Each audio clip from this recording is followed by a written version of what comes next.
Bismillahirrahmanirrahim. Rabbi shrah li sadri wa yassir li amri wahlul 'uqdatam min lisani yafqahu qawli. Amma ba'du. Yang kami hormati Bapak Kepala Sekolah, Bapak Teguh Winarto. Yang kami hormati Ibu penyaji yaitu Ibu Mintil.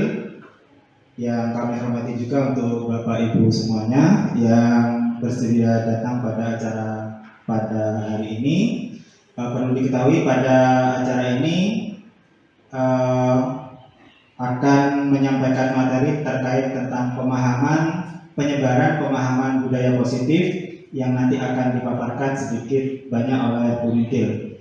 Untuk lebih tertibnya kami bacakan susunan acara. Yang pertama pembukaan, yang kedua doa, yang ketiga adalah sambutan dari kepala sekolah, yang keempat penyampaian materi, yang kelima tanya jawab, yang keenam doa penutup. Untuk acara pertama kita buka acara ini dengan bacaan basmalah bersama-sama. Bismillahirrahmanirrahim. Terus selanjutnya untuk pembacaan doa kami mohon berkenannya Bapak Sugianto untuk membaca di bersama.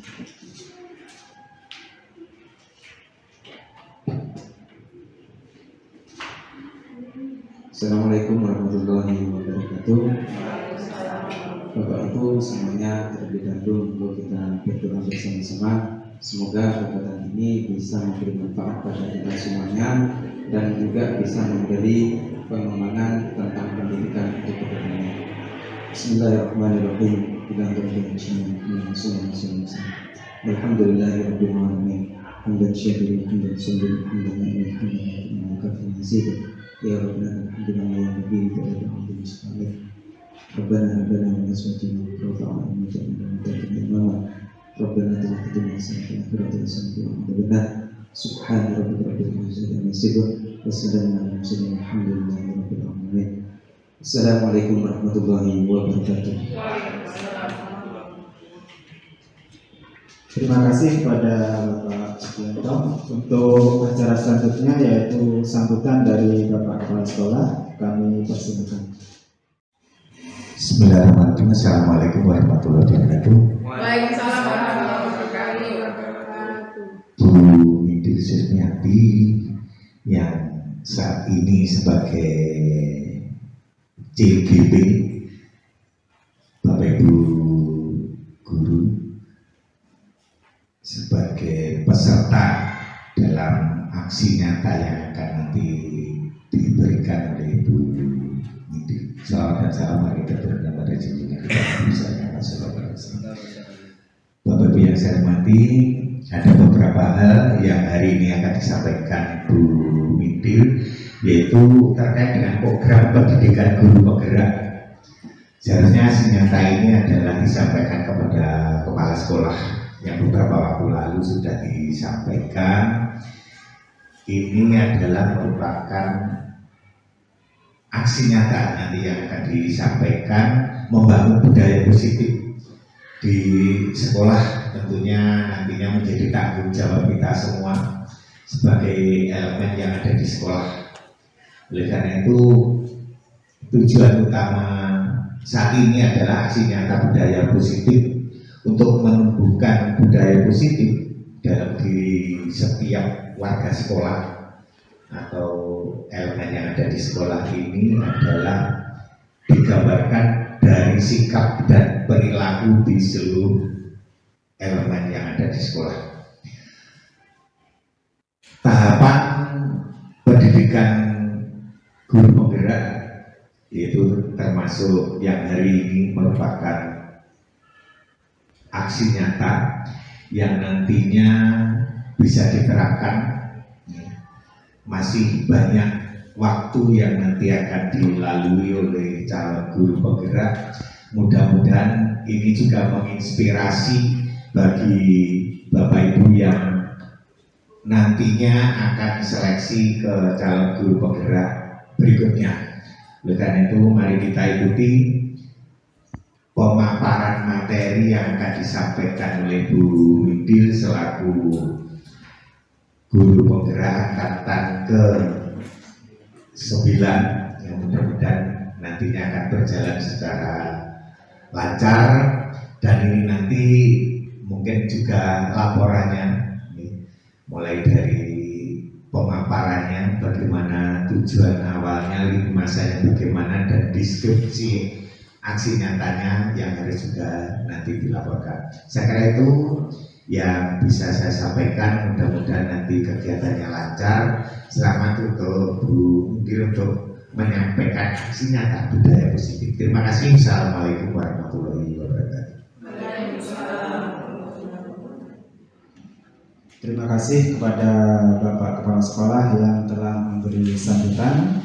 Untuk acara selanjutnya yaitu penambahan materi yang akan disampaikan oleh Bapak Kepala Sekolah yang memberikan kesempatan kepada saya untuk menyampaikan atau memberikan penyebaran pemahaman tentang budaya positif di sekolah. Terima kasih banyak atas waktunya Bapak Ibu Guru meluangkan sejenak sambil kita sharing bersama tentang pemahaman budaya positif di sekolah. Mungkin Bapak Ibu sudah posisi sudah sangat siang, sudah lelah, tapi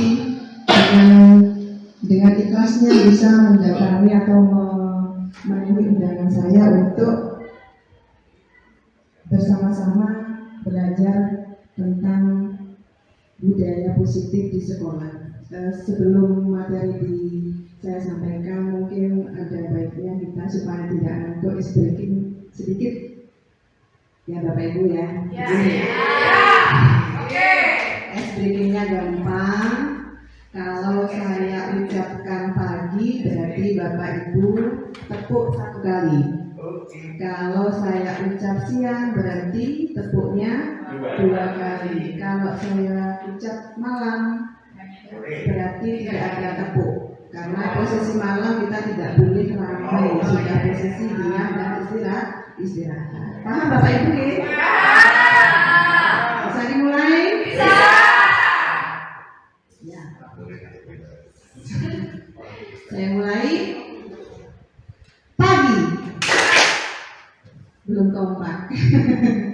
Pagi, siang, malam.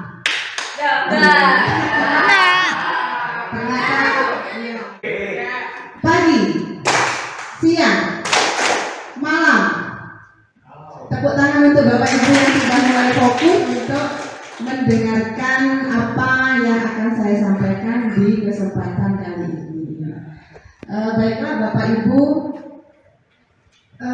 Saya di sini bertujuan untuk menyampaikan pemahaman tentang budaya positif di sekolah, semata-mata sharing dengan Bapak Ibu tentang budaya positif di sekolah. Yang kedua, sebagai bentuk dari aksi nyata saya selama mengikuti pendidikan guru penggerak, karena di pendidikan guru penggerak masing-masing CGP itu diminta untuk menyampaikan atau mendesimasi apa yang sudah didapatkan selama pendidikan guru penggerak. Jadi kesempatan kali ini saya mencoba untuk menyampaikan sedikit yang saya pahami. Kalaupun nanti ada sesuatu yang mungkin Bapak Ibu perlu ditambahi, monggo silakan. Karena di sini kita belajar bersama, bukan karena saya di sini yang lebih bisa ataupun yang paling bisa, tidak, tetapi kita sharing ilmu yang saya dapat, saya bagikan kepada Bapak Ibu semuanya. Dan untuk yang lebih penting lagi adalah untuk kepentingan sekolah kita, untuk murid-murid kita supaya menjadi lebih baik. Oke, Mbak, next.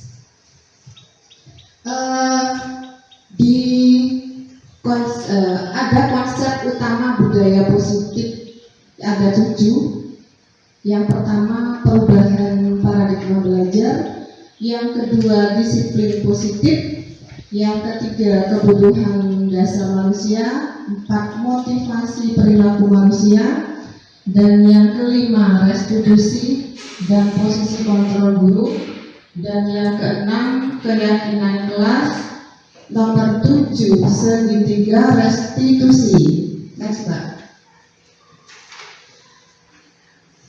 Baiklah, Bapak Ibu, saya sampaikan sedikit demi sedikit apa makna dari disiplin positif.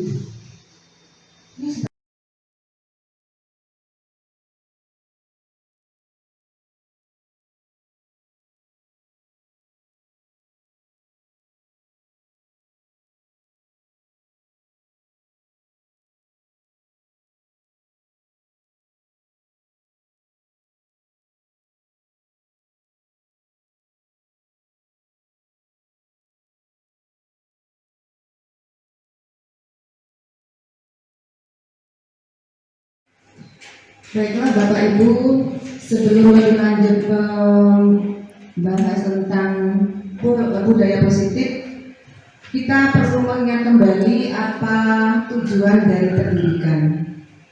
Menurut Ki Hajar Dewantoro, tujuan pendidikan adalah menuntun segala kodrat yang ada pada anak agar mereka dapat mencapai keselamatan dan kebahagiaan yang setinggi-tingginya, baik sebagai manusia maupun sebagai anggota masyarakat. Oleh sebab itu, pendidik hanya dapat menuntun tumbuh atau hidupnya kekuatan kodrat yang ada pada anak, agar dapat memperbaiki lakunya, bukan dasarnya, hidup dan tumbuh kekuatan kodrat anak. Jadi menurut KHD atau Ki Hajar Dewantoro, kita sebagai guru itu hanya bisa menuntun anak atau bisa menuntun murid.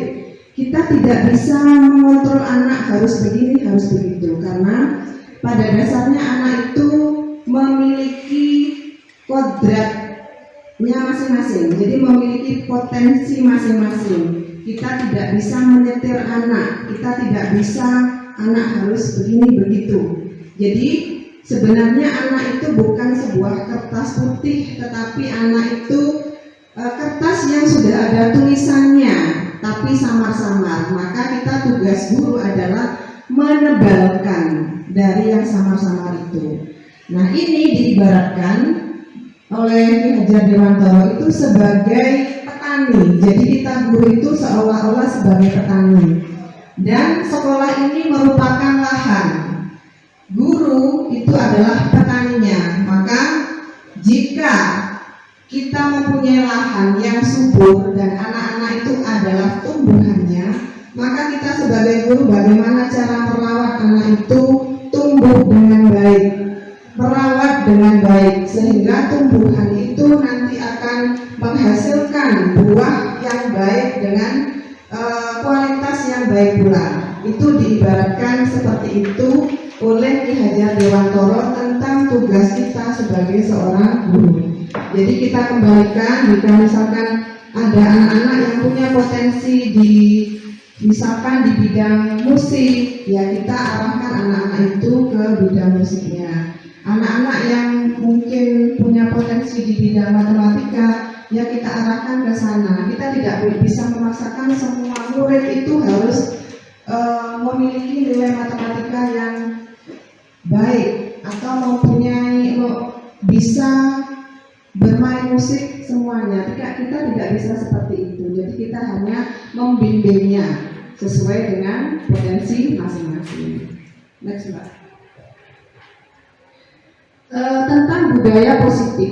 Budaya positif di sekolah yaitu nilai dan kebiasaan di sekolah yang berpihak pada murid, agar mereka dapat berkembang menjadi pribadi yang kritis, penuh hormat, dan bertanggung jawab sesuai dengan profil pelajar Pancasila. Jadi budaya positif itu memang perlu kita tanamkan di sekolah, tapi dari diri murid itu sendiri, sehingga nanti anak-anak menjadi murid yang bertanggung jawab. Bertanggung jawab itu artinya ya kalau misalkan punya kesalahan, dia bisa memperbaiki dirinya sendiri sesuai dengan profil pelajar Pancasila. Coba ada beberapa konsep utama budaya positif. Ada 7. Yang pertama, perubahan paradigma belajar, yang kedua disiplin positif, yang ketiga kebutuhan dasar manusia, 4 motivasi perilaku manusia, 5 restitusi dan posisi kontrol guru, dan yang keenam keyakinan kelas, ketujuh segitiga restitusi. Next. Yang pertama, perubahan paradigma belajar. Jadi Bapak Ibu sebagai guru dalam membangun budaya positif, sekolah dapat menyediakan lingkungan yang positif, aman dan nyaman agar siswa mampu berpikir, bertindak, mencipta dengan merdeka, mandiri dan bertanggung jawab. Jadi sudah sepatutnya sekolah itu menyediakan lingkungan itu bisa berupa fasilitas sekolah, bisa rasa aman kepada anak didik, kemudian rasa senang kepada anak-anak, terus kemudian bagaimana anak berkreasi dan sebagainya, sehingga anak-anak itu bisa tumbuh dan kembang sesuai dengan keunikannya. Kemudian disiplin sangat berkaitan dengan kontrol terhadap murid. Jadi kontrol kita sebagai guru nanti kepada murid itu akan sangat berpengaruh sekali terhadap disiplin murid. Ada sebuah permainan Bapak Ibu, kita baca bersama-sama. Cobalah buka. Ini nanti kita mencoba bermain dengan yang ada di slide itu. Yang saya bacakan.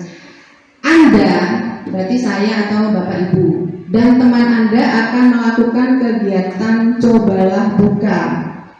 Anda adalah A. Tugas Anda adalah mengepalkan salah satu tangan Anda. Bapak Ibu bisa mengepalkan tangan. Terus kemudian coba Anda bayangkan bahwa Anda menyimpan sesuatu yang sangat berharga di genggaman kita. Membayangkan. Terus kemudian Anda perlu menjaga benda tersebut sekuat tenaga. Jadi ibaratnya apa yang sangat berharga di sini terserah dengan pikiran masing-masing Bapak Ibu ya. Kemudian benda itu sangat berharga karena begitu pentingnya untuk kehidupan Bapak Ibu. Terus tugas kedua adalah teman di sebelah Anda bisa. Tugas B adalah rekan Anda. Mencoba dengan segala cara untuk membuka kepalan tangan Anda.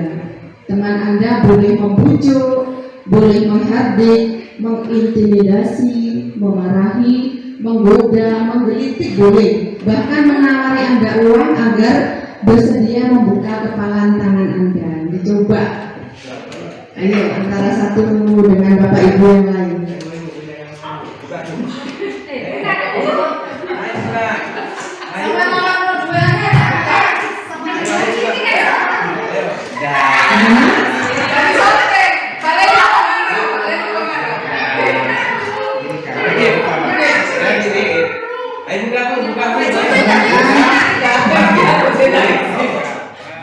Bapak Ibu sudah mencoba dengan pasangan masing-masing tadi untuk mencoba ya, ada satunya untuk melepaskan, satunya tetap mempertahankan. Saya tanya sekarang kepada salah seorang Bapak Ibu, mengapa adakah yang sudah membuka tangannya? Ada. Sekarang Bu Yati ya. Kenapa Bu Yati kok membuka tangannya? Padahal itu benda yang sangat berharga.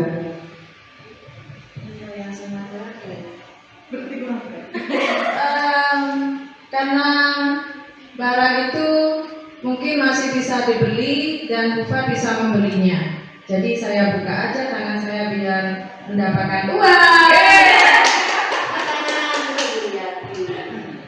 Adakah Bapak Ibu guru yang lain yang tidak membuka tangannya? Walaupun siapa? Bumi.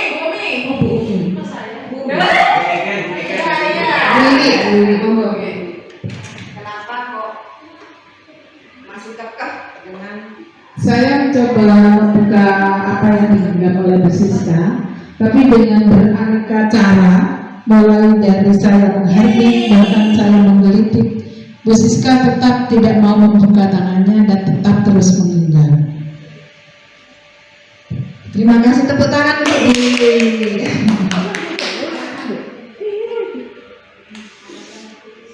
Bu Siska. Alasannya kenapa? Alasan saya biar penasaran. Iya. Iya, betul. Terima kasih Bu Siska, Bu Wiwi dan Bu Yati. Aplausnya untuk 3 guru yang hebat-hebat. Bapak Ibu, di sini yang kita genggam itu sesuatu yang berharga. Jika kita melepaskan tangan genggaman kita karena sudah mendapatkan digelitik ataupun diapakan, kita terpaksa membuka tangan itu, maka sebenarnya kita sudah siap untuk dikontrol oleh orang lain. Tetapi kalau kita tetap menggenggam, bagaimanapun cara orang lain akan membuka genggaman tangan kita, maka kita tidak mau dikontrol oleh orang lain. Nah, itulah nanti yang akan menimbulkan nilai-nilai positif dalam diri kita. Jadi sebenarnya kita itu adalah pengontrol dari diri kita sendiri. Jadi kita tidak bisa dikontrol oleh orang lain. Jadi anak-anak itu juga begitu. Anak-anak harus mempunyai kontrol sendiri. Bukan dikontrol dari guru, bukan dikontrol dari temannya, bukan dikontrol dari siapapun, tapi dengan nilai-nilai yang positif. Begitu Bapak Ibu ya.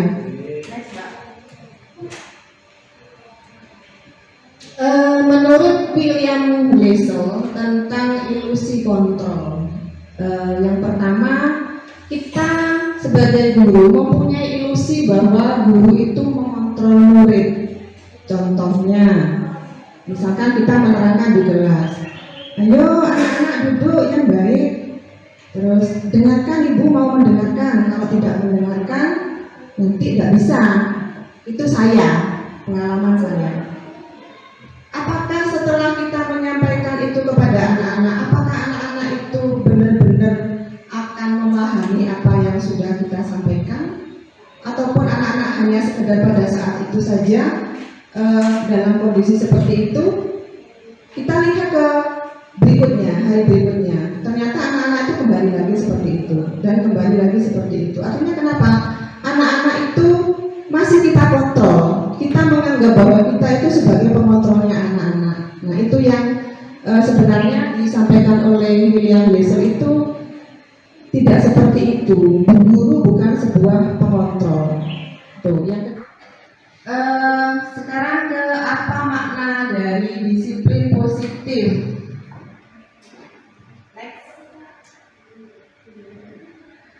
Disiplin berasal dari kata Latin disciplina. Kalau saya membaca disciplina, tidak tahu kalau Siska ya, yang artinya belajar. Disiplin adalah kemampuan memerintah dari diri sendiri dalam mengontrol dan menguasai diri. Jadi yang mengontrol itu adalah diri kita sendiri untuk memilih tindakan yang mengacu pada nilai-nilai yang kita hargai dengan penuh tanggung jawab tanpa terperintah orang lain. Jadi kesadaran sendiri itulah bahasanya. Next Pak.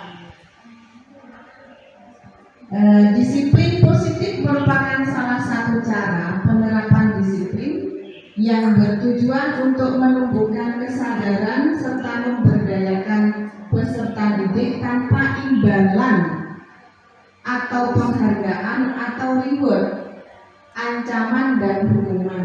Jadi sebenarnya kita mungkin bisa atau sering memberikan penghargaan kepada murid. Sebenarnya itu juga masih kurang tepat, karena nanti apa yang dilakukan oleh anak-anak itu, oh saya mau ikut ini karena ada penghargaannya, oh saya mau melaksanakan ini, oh karena ada hadiahnya, oh saya tidak mau melakukan ini karena takut dengan ancaman dan hukuman. Jadi tidak muncul dari diri sendiri. Terus sebagai pendidik, tujuan kita adalah bagaimana menciptakan peserta didik yang memiliki disiplin diri sehingga mereka berperilaku mengacu kepada nilai-nilai kebajikan universal dan memiliki motivasi intrinsik. Ini yang tadi saya sampaikan, motivasi dari dalam diri anak dalam perubahan perilaku ke arah yang lebih baik. Apa makna dari kebutuhan dasar manusia? Kebutuhan dasar manusia adalah segala sesuatu yang kita lakukan untuk mendapatkan apa yang kita inginkan. Misal kita ingin makan, lapar ya, berarti kita ingin makan. Kita ngantuk, berarti kita ingin tidur. Itu dinamakan dengan kebutuhan dasar manusia. Kita ingin kelihatan cantik misalkan, juga termasuk kebutuhan dasar manusia. Seluruh tindakan yang kita lakukan memiliki tujuan tertentu dan semua usaha terbaik yang kita lakukan adalah agar kebutuhan dasar terpenuhi dengan baik. Ada 5 kebutuhan dasar manusia. Yang pertama, bertahan hidup. Yang termasuk bertahan hidup itu apa? Kebutuhan untuk makan, kebutuhan sandang atau pakaian, kebutuhan untuk istirahat atau berada dalam keadaan nyaman, papan atau rumah. Terus kita juga butuh aman, rasa aman, dan kita juga butuh sehat atau kesehatan. Yang kedua, kasih sayang dan rasa diterima. Setiap orang itu pasti ingin disayangi. Ada rasa ingin diterima di kelompoknya. Jadi kalau ada yang kelompok yang tidak merasa dirinya tidak diterima, maka dia kebutuhan dasarnya tidak terpenuhi. Terus dipedulikan atau dianggap, terus berbagi, kerjasama, menjadi bagian dalam kelompok. Itu kebutuhan dasar manusia yang kedua. Untuk yang ketiga, penguasaan. Salah satunya adalah harga diri. Setiap orang pasti memiliki harga diri, memiliki keinginan untuk dianggap, ingin jadi pemimpin, ingin berprestasi. Setiap anak pasti ingin berprestasi, diakui dan didengar. Terus yang ketiga, yang keempat, kebebasan. Kebebasan di sini adalah mandiri, memiliki pilihan, mencoba hal yang baru, mampu mengendalikan arah dirinya. Jadi setiap manusia itu ingin bebas tapi yang positif. Yang kelima adalah kesenangan. Setiap manusia pasti punya kebutuhan dasar ingin senang dengan cara bermain, humor, antusiasme dan tertawa, atau mungkin juga melucu seperti yang sering kita dengar dari salah satu. Ini ada sebuah kasus Bapak Ibu, kita analisa bersama kasus ini. Ibu Rina, seorang guru kelas 6, sedang bingung menghadapi ulah seorang murid bernama Dimas. Beberapa anak telah datang dan mengeluhkan Dimas yang seringkali meminta bekal makan siang mereka dengan paksa. Sebagai guru, Bapak Ibu, jika Anda menghadapi situasi seperti itu, apa yang akan Anda lakukan? Mungkin ada yang bisa memberikan pendapat? Atau karena sesuai dengan anak buahnya. Itu Bu Rina, seorang guru kelas 6, sedang bingung menghadapi ulah murid bernama Dimas. Beberapa anak telah datang dan mengeluhkan Dimas yang seringkali meminta bekal makan siang mereka dengan paksa. Bapak Ibu, sebagai seorang guru, jika Anda menghadapi situasi seperti itu, apa yang akan Anda lakukan? Pak tahu mungkin? Kan ada siswanya. Baik, terima kasih Bu Mintil. Mungkin sepengalaman saya, ketika ada siswa yang terjadi seperti itu, maka langkah yang pertama kami ambil adalah rasa kasihan terhadap siswa. Yang jelas secara tidak langsung tetap kami beri seperti itu. Terus yang kedua, karena setiap siswa itu juga punya hak mereka itu untuk bahagia dalam pendidikan. Jadi proses pendidikan itu bisa menyenangkan apabila mereka sudah mungkin dalam bahasanya itu sudah warak itu bahasa Indonesia, kenyang seperti itu. Mungkin itu saja Bu. Terima kasih. Assalamualaikum warahmatullahi wabarakatuh. Tepuk tangan untuk Pak Sugianto. Betul Bapak Ibu. Terus yang pertanyaan kedua, menurut Anda kira-kira apa alasan Dimas melakukan itu? Mungkin ada yang Bapak Ibu guru yang mau menyampaikan? Bu Umi mungkin? Terima kasih Bu Min. Alasannya Dimas yang pertama karena lapar, jelas begitu. Mungkin pada saat itu orang tuanya tidak maksudnya nggak sampai pas waktu dia berangkat itu nggak sarapan, jadi demikian. Terus Dimas tidak dikasih sangu oleh orang tuanya, mungkin demikian.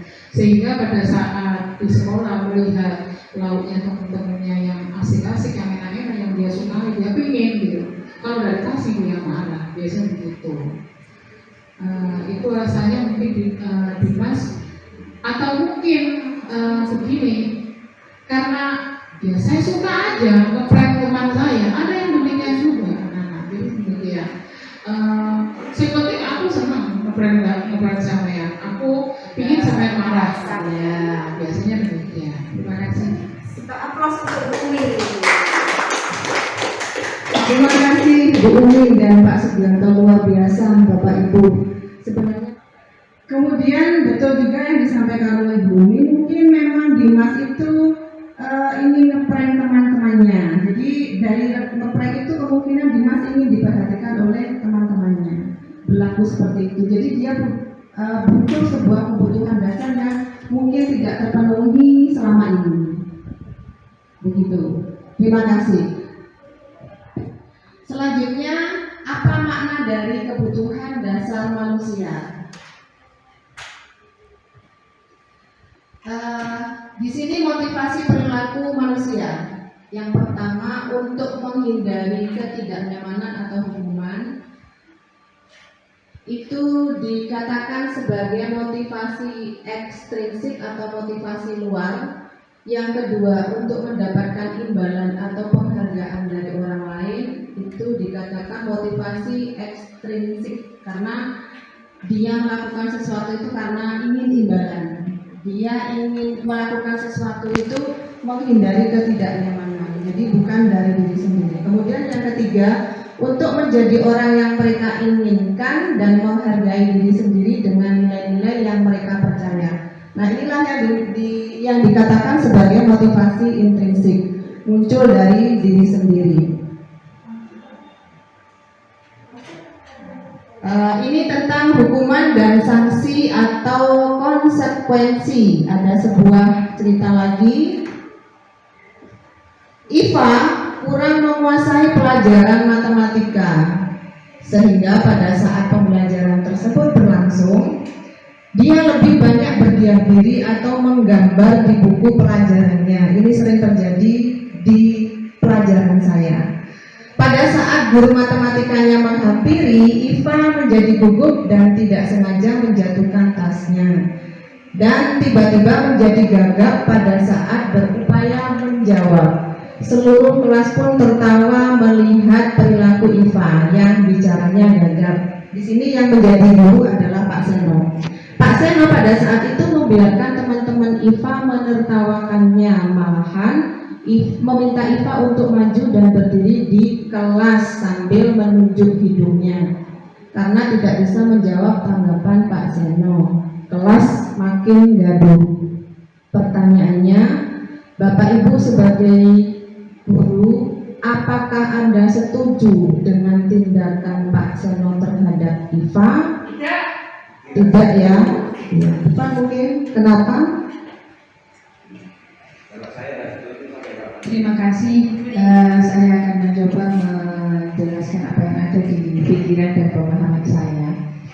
Yang dilakukan Pak Seno saya sangat tidak setuju, karena seharusnya sebelum memulai pembelajaran Pak Seno sudah memiliki data tentang asesmen awal, sehingga tidak memaksakan apa yang dia inginkan kepada peserta didik. Yang dilakukan Pak Seno ini adalah hukuman, dan itu seharusnya tidak dilakukan. Terima kasih. Aplaus untuk Bu Fat. Nah, itu hukuman dan sanksi atau konsekuensi. Kalau hukuman, jadi ada hukuman, konsekuensi, ada restitusi. Perbedaannya ya Bapak Ibu. Hukuman itu biasanya secara tiba-tiba. Ada anak melakukan kesalahan, dalam benak kita muncul, oh anak ini supaya tidak melakukan itu lagi, kita berikan suatu hukuman. Kemudian murid tidak tahu apa yang terjadi, yang akan terjadi, karena hukuman itu munculnya dari guru, bukan dari yang lain. Terus yang ketiga, bersifat satu arah, dari bapak ibu guru saja, tidak dari yang lain. Hukuman juga berupa bentuk fisik ataupun psikis ya. Kemudian untuk yang konsekuensi itu biasanya terencana, jadi lebih baik daripada yang hukuman. Terencana atau disepakati sesuai peraturan, jadi masih ada kesepakatan dengan orang lain atau murid dengan guru. Terus murid tetap dibuat tidak nyaman. Yang ketiga, sikap guru selalu memonitor murid. Jadi ini masih tengah-tengah Bu antara hukuman dengan restitusi. Untuk yang ketiga, yang restitusi. Jadi restitusi itu proses menciptakan kondisi bagi murid untuk memperbaiki kesalahannya. Jadi anak-anak memperbaiki kesalahannya dengan kesadaran sendiri. Tetapi di situ kita perlu proses kolaborasi yang mengajarkan murid untuk mencari solusi sendiri dengan bimbingan Bapak Ibu guru tentunya. Di sini ada 5 kontrol guru. Yang pertama penghukum, 2 teman, yang ketiga pemantau, keempat pembuat rasa bersalah, yang kelima manajer. Nah, nanti akan kita ketahui bagaimana apakah kita termasuk di antara 5 itu, apakah sebagai penghukum, sebagai teman, pemantau, pembuat rasa bersalah, ataupun sebagai manajer. Ini ada beberapa contoh penerapan 5 posisi kontrol guru.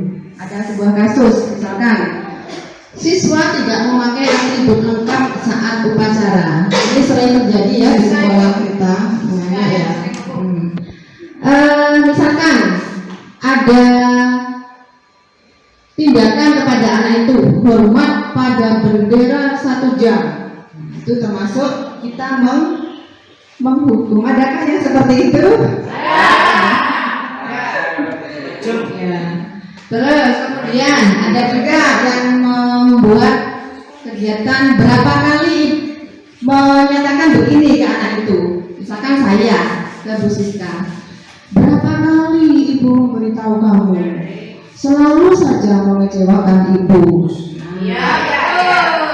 Itu mengakibatkan anak memiliki rasa bersalah.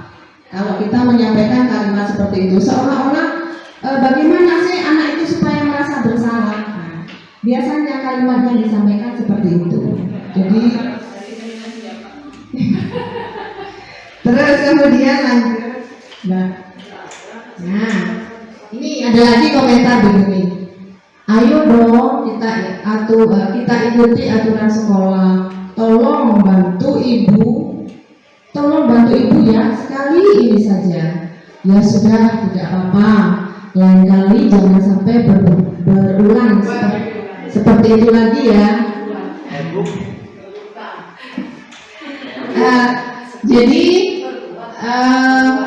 ini sebagai guru, sebagai teman. Jadi anak-anak itu biasanya dekat dengan guru. Tetapi ini juga tidak dianjurkan Bapak Ibu. Kenapa? Anak mungkin memposisikan kita sebagai teman, tapi ada segi negatif yang muncul dalam diri anak. Misalkan begini, sudah seperti itu berarti kan anak itu dimaklumi membuat kesalahan, tetapi pada saat berikutnya dia bertemu dengan guru yang lain, maka dia tidak akan menganggap guru itu sebagai temannya. Jadi dia itu hanya patuh dan taat kepada guru tertentu yang dianggapnya sebagai teman. Ini juga menjadi sebuah ada kekurangannya. Jadi menjadi guru sebagai teman. Walaupun ada sisi positifnya, anak-anak bisa merasa nyaman, merasa tidak canggung dan lain sebagainya. Terus kemudian yang keempat, ada kalimat begini: kamu sudah melanggar peraturan sekolah, kamu tahu konsekuensinya. Setelah upacara, kamu beli lagi atributnya dan jangan diulangi lagi. Kalau seperti itu berarti kita sebagai guru menjadi kontrol pemantau. Lanjut. Nah, yang ini yang kelima, ada kalimat apakah kamu tahu kesalahanmu? Jadi anak digiring untuk mencari tahu kesalahannya sendiri.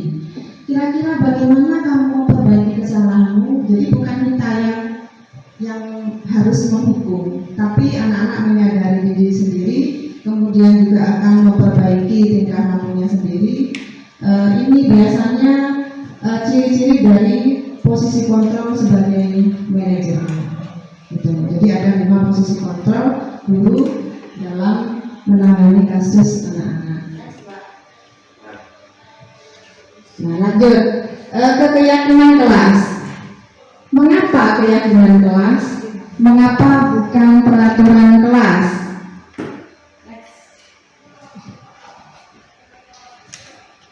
Kita coba pahami baik-baik apa keyakinan kelas itu. Keyakinan kelas adalah nilai-nilai kebajikan atau prinsip-prinsip universal yang disepakati bersama secara universal, lepas dari perbedaan agama, suku, negara, dan bangsa. Menurut Dawson, suatu keyakinan akan lebih memotivasi seseorang dari dalam atau intrinsik. Seseorang akan lebih bersemangat untuk menjalankan keyakinannya daripada sekedar mengikuti peraturan. Next. Nah, di sini bisa dilakukan pembentukan keyakinan kelas, Bapak Ibu. Mungkin Bapak Ibu sudah ada yang pernah membuat keyakinan kelas atau kesepakatan kelas.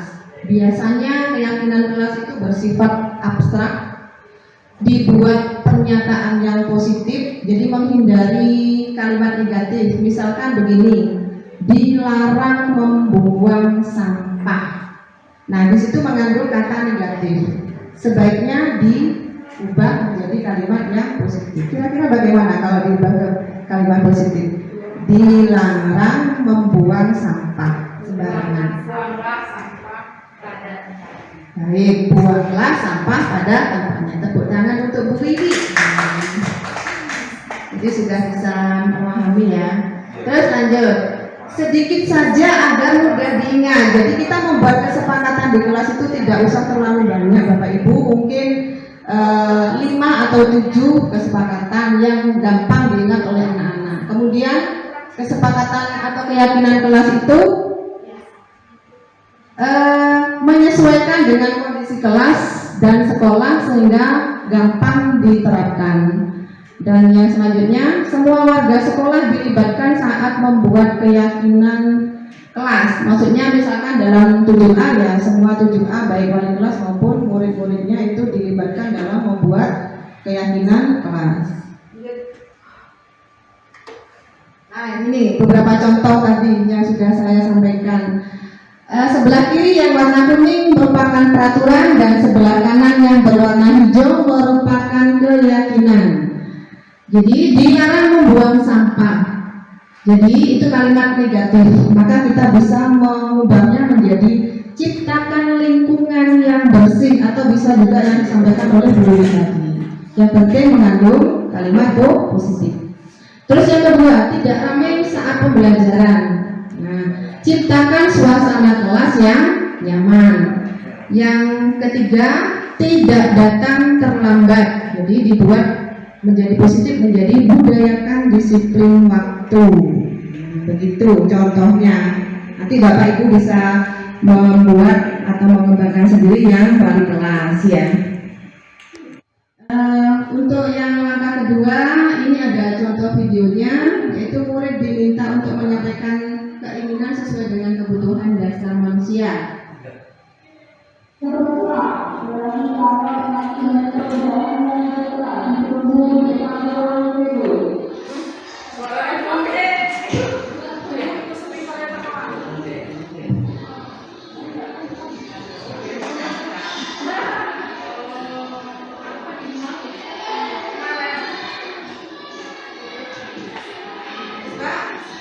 Langkah ketiga, setelah anak-anak menuliskan keinginannya, anak-anak menempel di papan, kemudian anak-anak membagi keinginannya itu menjadi beberapa kelompok. Misalkan bagian ini bersih, kelasnya bersih, yang kedua ini kelasnya aman, dan yang ketiga anak-anak ini fasilitas di kelas itu nyaman.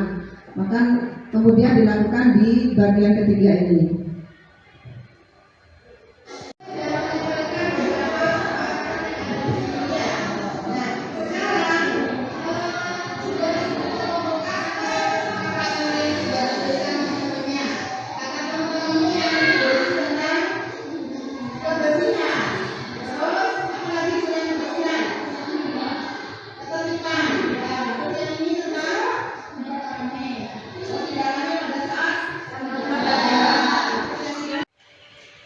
Baik, setelah kita mencoba melihat video tentang kesepakatan kelas, kita coba untuk mempelajari tentang segitiga restitusi.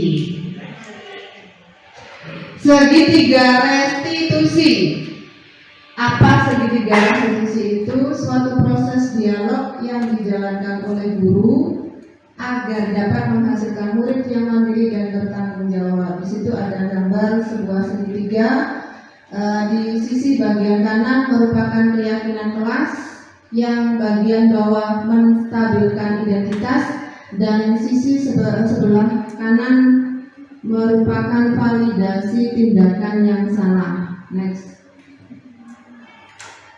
Yang pertama, menstabilkan identitas. Jadi kita misalkan menghadapi anak yang memiliki masalah, berdasarkan prinsip membuat kesalahan adalah bagian dari proses pembelajaran. Nah, di situ kita mencoba membuat dialog dengan anak-anak. Misalkan ini salah satu contoh dialognya, Bapak Ibu bisa diubah dengan yang lain. Misalkan begini, berbuat salah itu wajar. Tidak ada manusia yang sempurna. Bapak atau Ibu juga pernah melakukan itu. Bapak Ibu tidak mau mencari siapa yang salah, tapi Bapak Ibu ingin mencari solusi dari permasalahan ini. Kamu berhak merasa begitu. Jadi anak-anak masih digiring ke menstabilkan identitasnya anak-anak. Kemudian baru di langkah kedua, kita mencoba memvalidasi tindakan yang salah. Berdasarkan prinsip setiap perilaku berupaya memenuhi suatu kebutuhan tertentu. Bapak Ibu bisa menyampaikan contoh kalimat ini. Bisa menyampaikan, kamu pasti punya alasan mengapa melakukan seperti itu. Padahal kamu bisa melakukan yang lebih buruk dari ini. Kemudian, kamu patut bangga karena telah melindungi sesuatu yang penting bagimu. Sesuatu yang penting itu mungkin menahan emosi atau amarah yang lebih dari yang dilakukan itu. Jadi sebenarnya itu kita beri penghargaan lewat lesan, tapi supaya tenang, tidak menyalahkan murid. Kemudian yang selanjutnya, kamu melakukannya karena mempertahankan sesuatu yang penting bagimu. Jadi anak-anak itu ibaratnya didukung dulu. Jadi untuk memfasilitasi tindakan yang salah. Lanjut, Pak.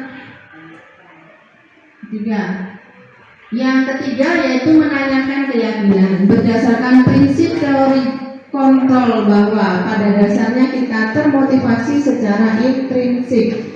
Apa yang bisa kita tanyakan kepada murid? Yang pertama mungkin bisa apa keyakinan kelas kita. Jadi sebelum kita membimbing anak itu baru kita sudah punya satu keyakinan atau kesepakatan di dalam kelas, sehingga kita nanti bisa mengarahkan anak itu kepada keyakinan yang disepakati. Kemudian nilai-nilai apa yang telah disepakati bersama. Jadi apa yang dilakukan anak itu masuk ke nilai yang mana yang disepakati bersama. Karena ada beberapa poin tadi mungkin yang sudah disepakati. Kemudian seperti apa gambaran sebuah kelas yang ideal menurut kamu. Jadi anak-anak itu dibimbing kembali, mengingat kembali apa yang sudah disepakati. Yang terakhir, kamu ingin menjadi orang seperti apa. Nah, dari itu akhirnya anak-anak akan berpikir, oh iya, aku itu saja salah. Saya itu sebenarnya begini dan begitu. Nah, dengan sendirinya, walaupun mungkin tidak semua masalah bisa diselesaikan dengan restitusi ini, tapi kita berusaha. Nah, ini saya mencoba kemarin. Sebenarnya yang saya restitusi anak laki-laki. Assalamualaikum warahmatullahi wabarakatuh.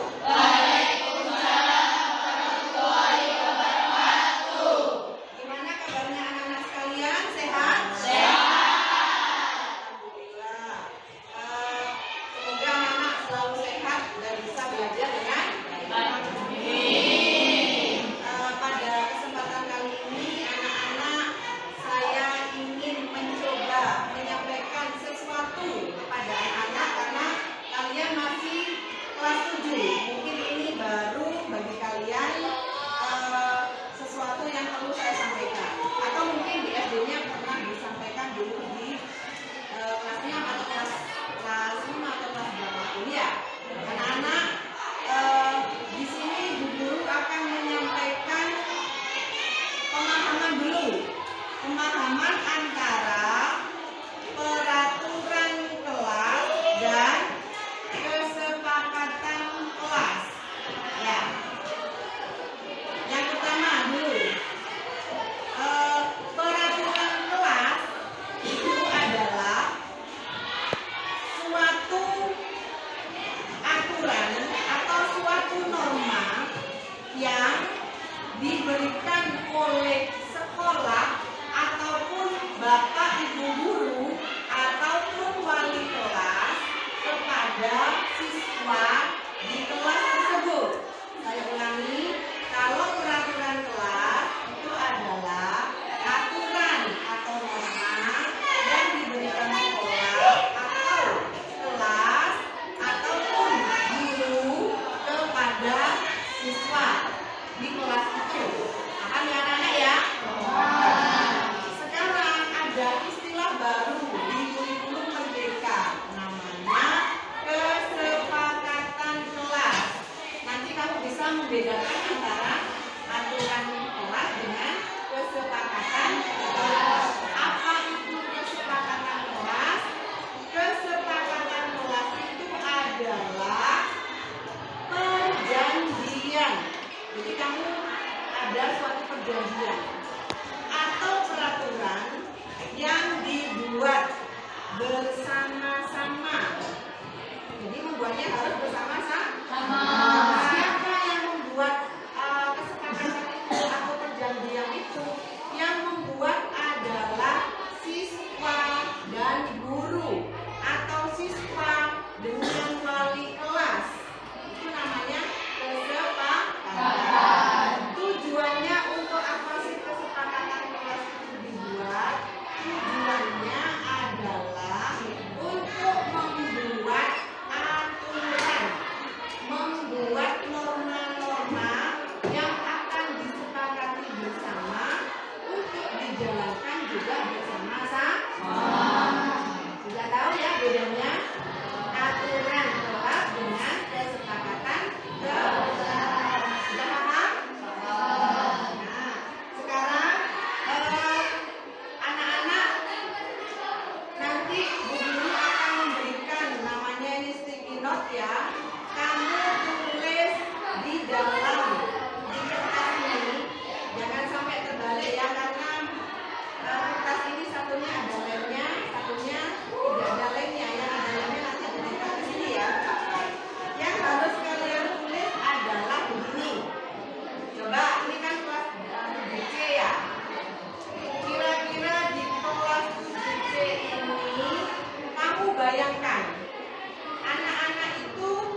Saya kembalikan kepada Bapak Arbain sebagai pemandu acara. Monggo Pak Bain. Terima kasih Bu Mintil. Tepuk tangan untuk Bu Mintil. Pemaparan yang sangat menginspirasi. Untuk selanjutnya, sesi selanjutnya yaitu jika ada pertanyaan dari Bapak Ibu, monggo disampaikan dari Bu Fat. Untuk yang kedua dari siapa? Kita input dulu dari Bu Siska. Terima kasih. Pertama silakan kepada Bu Fat untuk menyampaikan pertanyaannya. Terima kasih. Yang masih belum saya pahami dengan benar itu, selanjutnya saya sebagai guru itu bagaimana posisi kontrol yang harus, posisi kontrol ideal yang harus saya sebagai guru lakukan. Terima kasih. Oke, terima kasih untuk pertanyaannya Bu Fat. Bisa langsung dijawab atau dari ke Bu Siska dulu? Silakan. Pertanyaan kedua dari Bu Siska. Terima kasih. Pertanyaan saya, bagaimana cara membuat kesepakatan kelas yang sekiranya bisa dilakukan oleh semua anak-anak dan tidak terlalu panjang? Katanya Bu Min tadi kan tidak panjang. Gimana caranya sedikit tapi mengena untuk semua dan dilakukan? Terima kasih. Oke, terima kasih. Untuk kita cukup dua pertanyaan dulu. Silakan Bu Mintil. Pertanyaan dari Bu Fat, lanjut ke pertanyaan Bu Siska untuk dijawab. Terima kasih kepada Bu Fat dan Bu Siska atas pertanyaannya. Seperti yang sudah saya sampaikan tadi bahwa dalam posisi kontrol guru kita ada posisi pendukung, ada posisi kontrol sebagai teman, posisi kontrol sebagai pemberi rasa bersalah, dan posisi kontrol sebagai manajer. Sekarang saya kembalikan kepada Bapak Ibu yang lain. Menurut Bapak Ibu yang lain mungkin, menurut yang sudah saya sampaikan itu yang paling ideal itu yang mana? Mungkin ada yang bisa memberikan masukan sebelum saya. Ya, silakan Bu. Terima kasih Bu Min. Ada 5 lagi, tapi yang menurut saya sepakat itu adalah yang bentuk manajer. Meskipun di situ ada apa ya, sifatnya itu kamu harus gitu ya. Tetapi dalam bentuk manajer itu bagaimana cara kita mengelola siswa itu dengan baik. Kita coba menggali apa-apa masalah yang mereka hadapi, baru kita akan memberikan solusi. Jadi demikian. Terima kasih kepada Bu Min. Kita berikan aplaus kepada Bu Min. Benar sekali yang disampaikan oleh Ibu Umi tadi bahwa posisi kontrol yang paling ideal adalah posisi manajer, karena di situ dari kalimat yang disampaikan oleh guru itu tidak menyalahkan murid. Itu yang pertama. Yang kedua, kita menggiring anak itu untuk menyadari sendiri apa yang menjadi kesalahannya, mencoba mencari sendiri, tapi tetap kita dampingi. Terus yang ketiga, kita mencoba murid itu mencari penyelesaian, solusi apa yang akan diambil oleh murid itu. Jadi bukan kita yang mencari penyelesaian, tetapi tetap dikembalikan kepada murid itu sendiri. Begitu Bu Fat yang bisa saya sampaikan. Untuk selanjutnya yang kedua, bagaimana membuat kesepakatan kelas, ya Bu Siska. Ini menurut pengalaman yang sudah saya lakukan, untuk membuat kesepakatan kelas itu ya otomatis kita harus memberikan pemahaman dulu kepada anak-anak supaya tahu apa kesepakatan atau keyakinan kelas itu. Kalau kita langsung disuruh anak-anak membuat sebuah kesepakatan kelas tapi anak-anak tidak tahu apa kesepakatan kelas, ya otomatis anak-anak akan bingung. Jadi diberi pemahaman dulu. Yang pertama, ini bisa dilakukan oleh guru mapel, boleh, bisa dilakukan oleh wali kelas juga boleh. Jadi apa yang perlu disepakati. Kemudian ke anak-anak kita sampaikan, setelah tahu apa pemahaman dari kesepakatan kelas itu, kita sampaikan ke anak-anak. Anak-anak, kira-kira di dalam kelas ini, kalau misalkan wali kelas, yang kamu inginkan itu